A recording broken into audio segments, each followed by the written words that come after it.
हम बचपन से सुनते आए हैं कि हम हिंदी बोलते हैं, ये तमिल बोलते हैं, ये गुजराती बोलते हैं, ये पंजाबी बोलते हैं या फिर कोई और भाषा बोलते हैं। तो दोस्तों, ये भाषा क्या है? भाषा जो एक समाज की नींव है, जो संस्कृति को जन्म देती है। अगर भाषा नहीं तो संस्कृति नहीं। अगर भाषा ही नहीं होती तो क्या होता? या तो हम बात ही नहीं कर रहे होते या फिर हम एक दूसरे से संकेतों में बात कर रहे होते। तो आज हम बात करेंगे कि हमारे देश भारत में कितनी भाषाएं बोली जाती हैं। नमस्कार दोस्तों, व्यापम एनालिसिस टीम में आपका स्वागत है। आज हम बात करेंगे अपने देश में बोली जाने वाली विभिन्न भाषाओं के बारे में। जैसा कि हमें पता है कि भारत विभिन्न भाषाओं का देश है और इनकी वास्तविक संख्या विभिन्न आंकड़ों के अनुसार अलग अलग बताई जाती है। जैसे कि 2010 में भारतीय लोगों पे हुए भाषाई सर्वेक्षण के अनुसार भारत में 780 अलग अलग भाषाएं बोली जाती हैं। एथनोलॉग के अनुसार भारत में 456 भाषाएं बोली जाती हैं और 2011 में हुई भारतीय जनगणना के अनुसार भारत में 121 भाषाएं बोली जाती हैं, जिनमें से 22 भाषाएं ऐसी हैं जिन्हें कि भारतीय संविधान की अनुसूची में शामिल किया गया है और 99 भाषाएं अभी भी ऐसी हैं जो कि भारतीय संविधान की 8वीं अनुसूची में शामिल नहीं हैं। दोस्तों, यहाँ पे मैंने एक टर्म यूज़ किया है, एथनोलॉग। अब ये एथनोलॉग क्या है? एथनोलॉग विश्व की भाषाओं की एक सूची है जिसका प्रयोग भाषा विज्ञान में अक्सर किया जाता है। अब हम बात कर लेते हैं भारत में राष्ट्रीय स्तर पर आधिकारिक भाषाओं की। तो दोस्तों, भारत में राष्ट्रीय स्तर पर 2 आधिकारिक भाषाओं का उपयोग होता है। एक तो है हिंदी एवं दूसरी है इंग्लिश। और भारतीय संविधान की 8वीं अनुसूची में 22 भाषाओं को शामिल किया गया और भारत का प्रत्येक राज्य एवं केंद्र शासित प्रदेश अपनी आधिकारिक भाषाओं का चयन करने के लिए पूर्ण रूप से स्वतंत्र है। चयन की गई इन भाषाओं को राष्ट्रीय स्तर पर सरकार द्वारा मान्यता प्रदान की जाती है और राष्ट्रीय स्तर पर इन्हें प्रोत्साहित भी किया जाता है। दोस्तों, यहाँ पे एक गौर करने वाली बात यह भी है कि भारत का कोई भी राज्य या केंद्र शासित प्रदेश एक या एक से अधिक ऑफिशियल लैंग्वेज या आधिकारिक भाषाओं का चयन कर सकता है। अब बात करते हैं भारतीय भाषाओं के भाषाई परिवारों या लैंग्वेज फैमिलीज की। तो भारतीय भाषाओं को मुख्यतः 4 भागों में विभाजित किया गया है।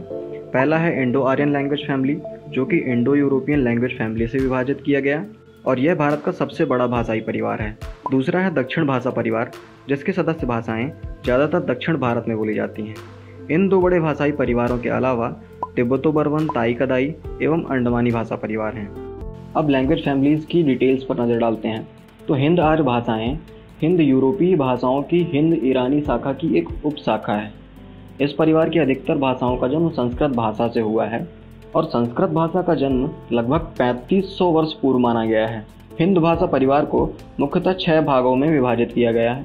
पहला है दार्दी, जिसकी मुख्य भाषाएं कश्मीरी, पासाई, खोवार, सीना एवं कोहिस्तानी हैं और ये भाषाएं मुख्यतः उत्तर भारत में बोली जाती हैं। दूसरा है पश्चिमोत्तरी क्षेत्र, जिसमें कि डोगरी, कांगड़ी, पंजाबी एवं सिंधी जैसी भाषाएं बोली जाती हैं। तीसरा है पश्चिमी क्षेत्र, जिसमें मारवाड़ी, राजस्थानी, कच्छी, गुजराती एवं अहिरानी जैसी भाषाएं शामिल हैं। चौथा भाग है मध्य क्षेत्र, जिसकी मुख्य भाषा हिंदी है और इस भाग में हरियाणवी, ब्रज, बुंदेली, कन्नौजी, अवधी, बघेली और छत्तीसगढ़ी जैसी भाषाएं बोली जाती हैं। पांचवा है पूर्वी क्षेत्र। इस क्षेत्र की भाषाएं मगधी भाषा से विकसित हुई हैं, जिनमें कि भोजपुरी, मगही, मैथिली, नागपुरी, उड़िया, हल्बी, असमिया, बांग्ला और रोहिंग्या जैसी भाषाएं हैं। छठा और आखिरी भाग है दक्षिणी क्षेत्र। इस क्षेत्र की भाषाएं महाराष्ट्री प्राकृत से विकसित हुई हैं, जिनमें कि मराठी, कोंकणी, सिंगली, मालदीवी जैसी भाषाएं बोली जाती हैं।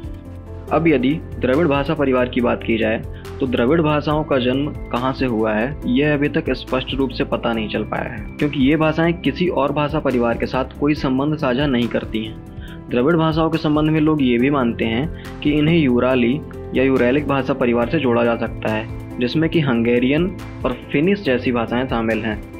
द्रविड़ भाषाओं की उत्पत्ति को इंडो यूरोपियन भाषाओं के पहले माना गया है, मतलब कि द्रविड़ भाषाएं 3500 सालों से भी पुरानी हैं। जैसा कि हम आपको बता चुके हैं कि इस भाषा परिवार की ज़्यादातर भाषाएं दक्षिण भारत में बोली जाती हैं और तमिल भाषा इस परिवार की सबसे अधिक बोली जाने वाली भाषाओं में से एक है, जो कि तमिलनाडु में बोली जाती है। लोगों का मानना यह भी है कि द्रविड़ भाषा का विकास तमिल भाषा से हुआ है। द्रविड़ भाषा परिवार में 26 द्रविड़ भाषाएं हैं, जिनमें से 25 भाषाएं तो भारत में ही बोली जाती हैं और एक भाषा ब्राहुई, जो कि प्राचीन भारत का हिस्सा रहे बलूचिस्तान में बोली जाती है।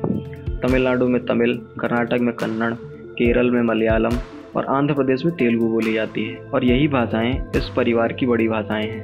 इनके अलावा तुलु और अन्य कई भाषाएं भी इस परिवार की मुख्य सदस्य हैं। तो दोस्तों, आज के वीडियो में बस इतना ही। आप लोगों से मेरा सवाल ये है कि आपकी मातृभाषा क्या है और आप कौन कौन सी भाषाओं के जानकार हैं। आप हमें कमेंट बॉक्स में लिखकर बता सकते हैं। हम अगले वीडियो में 22 अनुसूचित भाषाओं के बारे में बात करेंगे, जैसे कि किसी राज्य की आधिकारिक भाषा क्या है और उस राज्य में कौन कौन सी भाषाएं बोली जाती हैं। इसी तरह से संबंधित सवालों के जवाब ढूंढेंगे। यदि आपको लगता है कि इस वीडियो में कुछ जानकारियां छूट गई हैं तो आप हमें लिखकर बता सकते हैं। और यह वीडियो पसंद आया हो तो लाइक और चैनल को सब्सक्राइब करें। हमारा वीडियो देखने के लिए धन्यवाद। फिर मिलेंगे अगले वीडियो में।